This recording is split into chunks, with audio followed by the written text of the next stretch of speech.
네, 이번 순서는 대표 해외주들의 성과를 나타낸 순위를 살펴보는 시간이죠. 또한 가만히 뭐 선들이 있었는지 하나하나 살펴볼 거고요. 저는 순위를 달리는 남자 순달람 한 종목입니다. 네, 이번 주도 시장 상승세가 좀 돋보였습니다.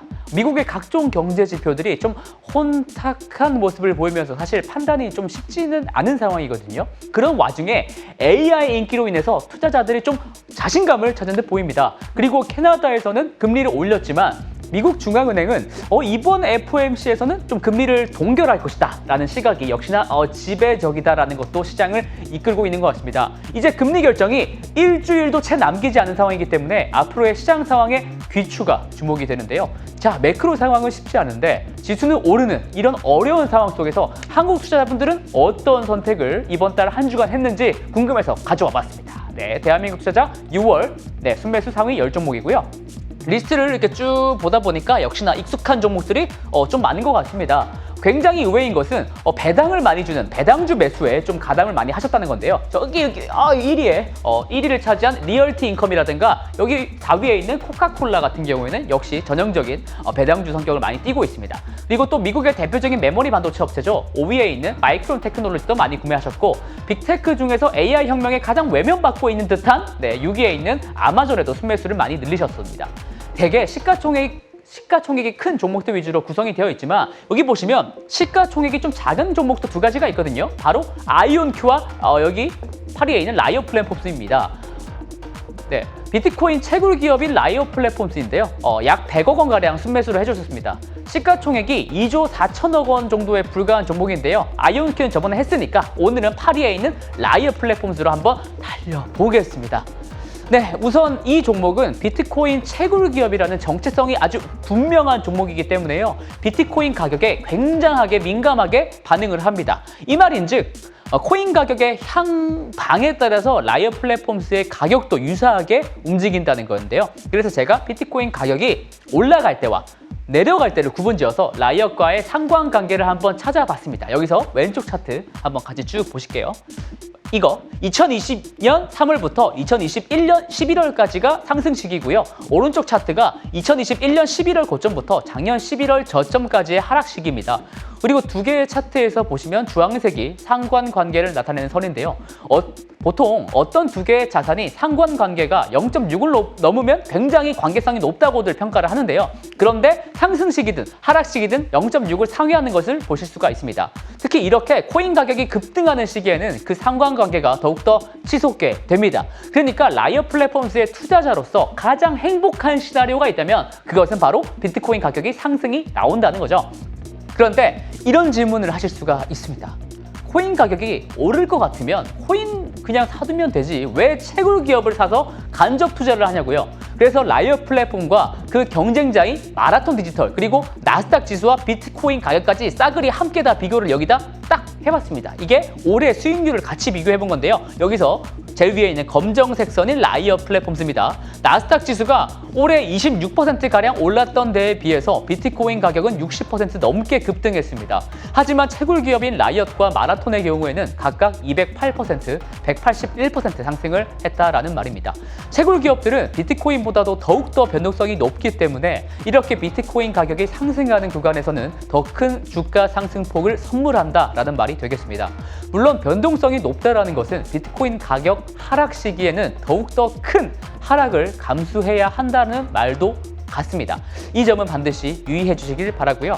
자, 그렇다면 채굴 기업 주식들이 어떻게 기술적으로 움직이는지는 이렇게 대충 알겠는데 대체 어떤 식으로 돈을 버는지 좀 궁금해 하실 것 같아서요. 제가 아주 간단하게 이렇게 말씀을 드리겠습니다. 한마디로 말씀을 드리면 해시 올려 전기로 내려입니다. 네, 먼저 여기서 위쪽 부분, 여기 위쪽 부분에 매출 구성 요소를 같이 보시겠습니다.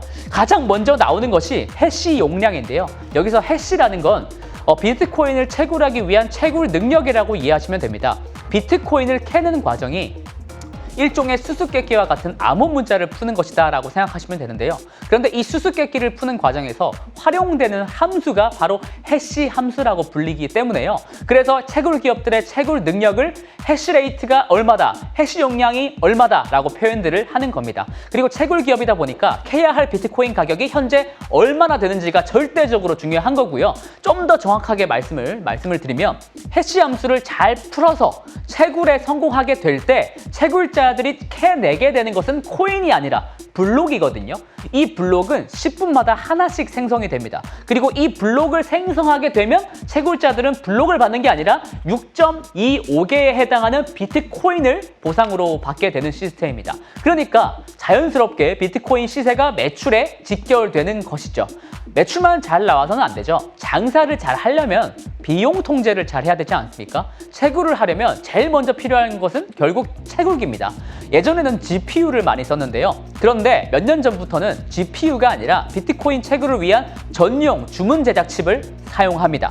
그런데 보통 이 칩이 TSMC나 삼성전자 파운드리로부터 미세공정으로 제작되는 칩이기 때문에 이 성능도 가격도 사실 어마무시하거든요. 그래서 채굴기 가격도 생각보다 많이 비쌉니다.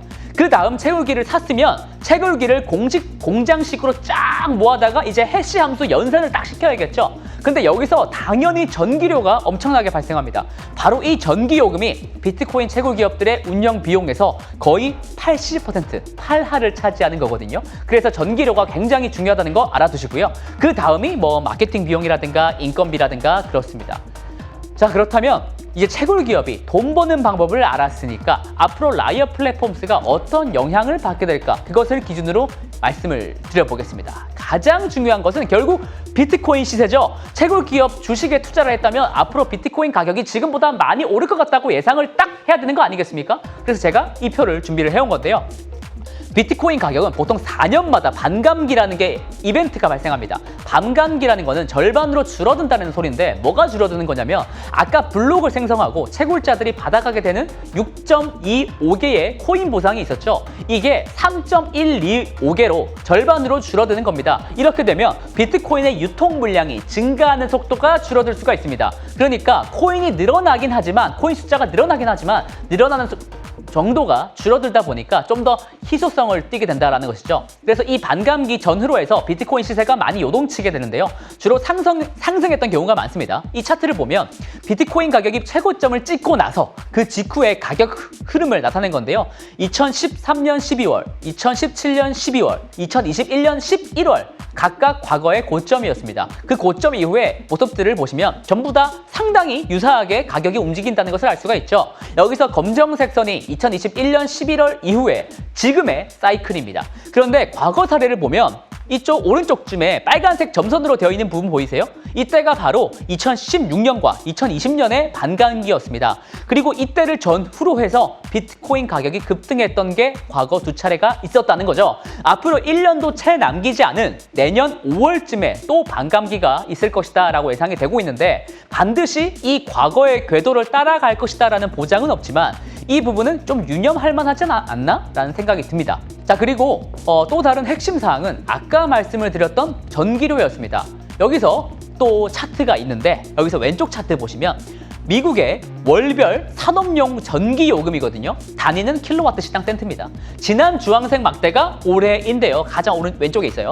과거 3년 수치들보다는 여전히 높은 상황이긴 합니다만 그래도 올해 4월부터는 작년과 좀 대등한 수준까지 좀 전기료가 내려왔고요. 앞으로도 이런 하락 추세를 좀 보이지 않을까 예상을 해볼 수가 있습니다. 그렇게 되면 전기료가 주된 비용이라고 했던 채굴 기업에게는 호재다라고 할 수가 있는 거죠. 그리고 사실 채굴 기업들에게는 블록 채굴에 따라 코인 보상 말고도 또 다른 매출 요소가 하나 더 있습니다. 비트코인이 거래가 될 때 일종의 수수료 개념이 있다는 건데요. 아까 블록이 10분에 하나씩 생성된다고 했잖아요. 그리고 그 블록들이 비트코인 네트워크에서 발생하는 모든 거래들을 블록이 저장하는 역할들을 합니다. 영수증들을 모아두는 역할이에요. 자, 그런데 블록이 생성되는 양은 제한적인데 거래가 아주 활발하게 발생을 하면 어떻게 될까요? 블록에 포함되지 못하고 줄 서서 기다리게 되는 거래 건수들이 많아지겠죠. 이런 상황에서는 블록을 생성해주는 역할인 채굴업자들이 갑이 됩니다. 네, 갑이 돼요. 그러니까 채굴업자들이 받아 챙기는 수수료도 같이 올라가게 되고요. 그런데 이 수수료가 높이 치솟게 되는 구간이 과거 몇 차례 있는데 이 수수료가 높게 올라가게 되는 구간이 비트코인 가격이 좀 상승 탄력을 받았던 시점이라는 게 포인트입니다. 과거에 보시면 그런 구간들이 여러 개 보이시죠? 이런 상황들 덕분에 라이엇의 실적 추이를 보시면 올해 성장성과 수익성이 차츰차츰 회복될 것이다 라고 전망되고 있습니다. 여기서 왼쪽 그래프가 라이엇의 매출과 주당 순이익을 나타낸 건데요. 매출과 순이익 모두 작년 하반기를 저점으로 해서 올해에는 좀 반등이 나올 것이다 라고 보입니다. 다만 라이엇은 주당 순이익 기준 적자 기업이다라는 점은 유념을 반드시 해주셔야 되고요. 그리고 사실 비트코인 가격 시세를 예측하는 것 자체가 너무 어렵기 때문에 이런 실적 전망은 크게 의미가 없을 수도 있습니다. 코인 시세가 급변동하게 되면 이런 실적 전망치도 급수정을 해야 되기 때문이죠. 어쨌든 추세적으로는 시장에서 이렇게 판단하고 있다 정도로만 알고 계시고요. 그렇다면 현재 경쟁 상황은 어떻게 되느냐? 이 부분이 또 굉장히 중요하실 수가 있죠. 코인 가격은 오르는데 내가 투자한 채굴 기업은 안 오르는 현상을 방지하기 위해서는 결국 기업 선택을 잘해야 되지 않겠습니까? 그런데 최근 상황은요. 코인 채굴 경쟁이 계속해서 심화되고 있기 때문에 소수의 강자들로 좀 집중되는 형국으로 보입니다. 먼저 위쪽에 표를 보시면 이게 각 채굴업자들이 월별로 비트코인 보유량이 얼마나 되는지 나타낸 겁니다. 여기서 가장 위쪽에 위치한 세 가지 기업이 전 세계적인 채굴 기업 탑 티어라고 할 수가 있을 건데요. 마라톤 디지털과 허트8 그리고 라이엇이 있습니다. 작년 초 대비해서는 올해에는 이 세 가지 기업과 다른 기업들 간의 보유량 격차가 더욱더 벌어졌다라고 볼 수가 있는데요. 앞으로도 저는 이런 현상이 좀 더 두드러질 것이다 라고 보고 있습니다. 그 이유는 바로 아래 차트에 있어요. 이 그래프는 비트코인의 채굴 경쟁 정도를 나타낸 겁니다. 해시레이트라고 불리는 건데요. 여기서 회색 영역입니다. 역사적으로 꾸준히 이 해시레이트가 계속 상승한다는 것을 알 수가 있죠. 현재 채굴 경쟁은 역사적으로 가장 높은 상황이기 때문에 이미 채굴기와 그 채굴 시설을 많이 보유한 기업 그리고 현금 동원력이 강한 기업이 그나마 이 채굴 경쟁에서 살아남지 않을까 저는 그렇게 보고 있습니다. 그러니까 탑티어 기업들한테 유리할 수 있는 거죠. 그런데 아까 라이엇은 3등 정도고 마라톤이 1등이었잖아요. 이 두 기업을 기준점으로 딱 잡고 비교를 제가 한번 해봤습니다. 참고로 이렇게 비교를 해둔 자료는 인터넷에 어딜 찾아도 자료가 안 나와서 제가 직접 한 땀 한 땀 계산을 했습니다. 네, 먼저 왼쪽 그래프를 보시면 이게 두 기업들의 비트코인 채굴량과 채굴 능력 등을 비교를 한 겁니다. 먼저 라이엇은 하루에 22개 정도 비트코인을 얻게 되는데 마라톤은 25개 정도 얻어요. 마라톤이 좀 더 많이 캐는 거죠. 그런데 작년 연말 대비해서 현재 채굴 능력이 성장한 정도가 좀 달라요. 마라톤은 2.6배가량 성장했는데 크게 성장했죠. 근데 라이엇은 거의 작년과 똑같습니다. 이것은 라이엇의 채굴 시설이 텍사스에 많이 있거든요. 텍사스주.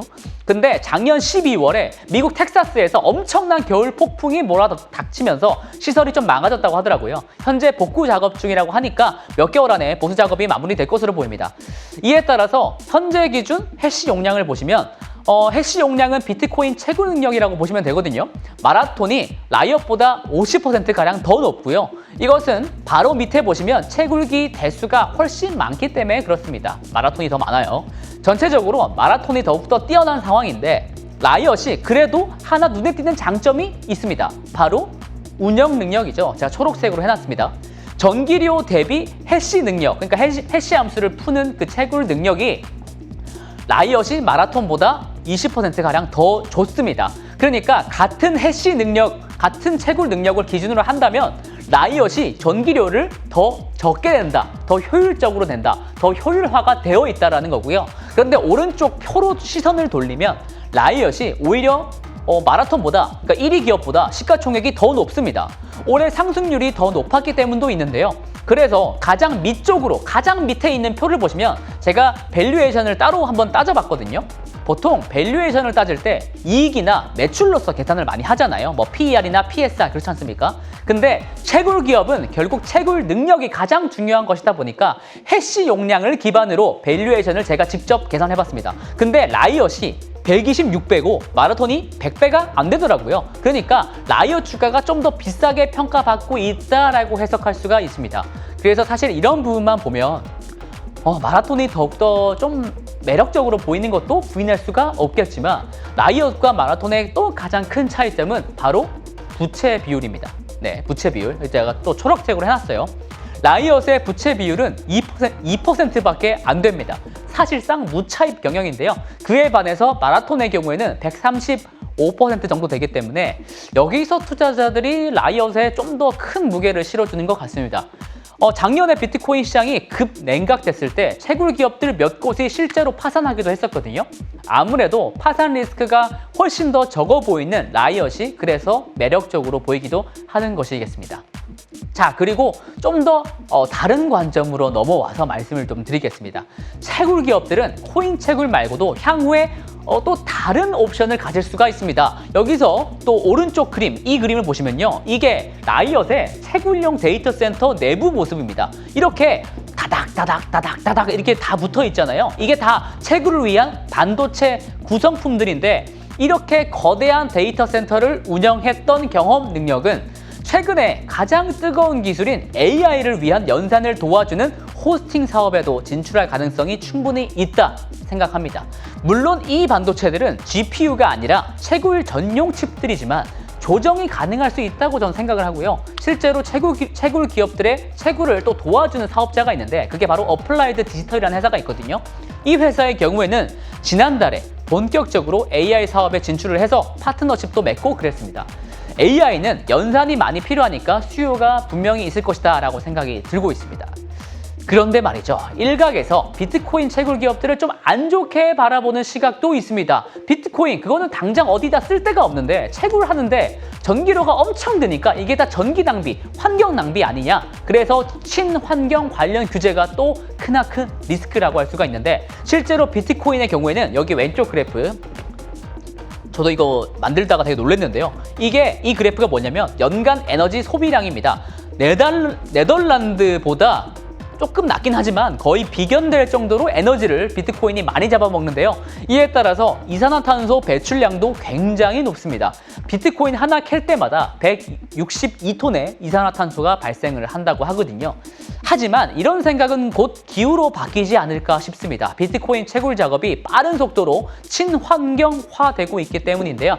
여기서 왼쪽 그래프를 보시면 비트코인 채굴을 위한 에너지 소비에서 친환경 에너지 발전 비중이 차지하는 비중이 작년 9월에 이미 과반을 넘겼습니다. 그리고 이번 달은 57% 정도에 육박할 것이다 라고 보이고 있는데 이에 반해서 오른쪽 그래프 전 세계 에너지 생산의 발전 방식을 보시면 아직도 화석 연료 비중이 63%를 초과합니다. 이 말인즉 이미 비트코인 채굴이 평균적인 에너지 사용량보다 더 친환경적으로 바뀌었다라는 거고 비트코인 채굴에 대해서 친환경 관련 규제라는 것은 명분이 약화됐다. 또 관련 리스크는 희석되고 있다라는 말과 같겠습니다.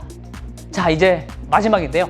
제가 채굴 기업을 둘러싼 여러 이슈와 생각거리에 대해서 말씀을 드렸잖아요. 근데 가장 중요한 것은 결국에는 비트코인 가격입니다. 네, 비트코인이 사람들의 신뢰를 받아서 지금보다 더욱더 올라설 수 있느냐 없느냐입니다. 그런데 최근의 데이터들을 보시면 비트코인을 투자하는 숫자는 계속해서 쌓이고 있고요. 비트코인을 단기적으로 막 샀다 팔았다 하는 게 아니라 장기적인 안목으로 오래 묵혀두고 있는 코인의 숫자가 계속해서 또 쌓이고 있습니다. 여기서 왼쪽 그래프, 이 왼쪽 그래프가 비트코인을 10개 이상 보유하고 있는 비트코인 고래들의 주소 개수와 비트코인을 0.1개 이상 보유하고 있는 개미들의 주소 개수를 나타낸 겁니다. 비트코인 0.1개면은 한 340만 원 정도 되고요. 10개면은 한 3억 4천만 원 정도 돼요. 고래와 개미 모두 다 올해 꾸준하게 주소 숫자가 상승을 하고 있고요. 더군다나 오른쪽 그래프 보시면 5년 이상 또 7년 이상 움직이지 않고 가만히 보관되어 있는 코인들의 숫자가 올타임 하이를 찍었습니다. 특히 올해 크게 상승을 하고 있는데요. 올해 묵은 코인이 쌓였다는 것은 그만큼 장기적인 투자를 계속해서 견지하고 있는 투자자들이 많아졌다라는 말입니다. 자, 지금은 AI에 대해서 모든 사람들의 관심이 다 AI에 쏠려 있지만 모두가 인공지능에 대해서 말하고 있지 않습니까? 저 또한 비슷하고요. 하지만 AI는요, 블록체인이나 메타버스와 경쟁하는 테마가 아니라 그 기반 기술 그 자체입니다. 인공지능은요. 마치 전기나 인터넷처럼 말이죠. AI가 우리 삶에 흡수되어서 당연한 기술로 인식되는 시기에는 가장 꽃피울 테마가 바로 블록체인과 메타버스가 아닌가 그렇게 저는 생각을 하고 있고요. 그 중심에는 당연히 비트코인이 자리 잡지 않을까? 라고 그렇게 생각을 합니다. 이런 혁신 기술들의 방에 대해서 앞으로 꾸준하게 체크해드릴 순달람은 또 다음에 찾아뵙겠습니다. 네, 지금까지 순달람이었습니다. 호호이!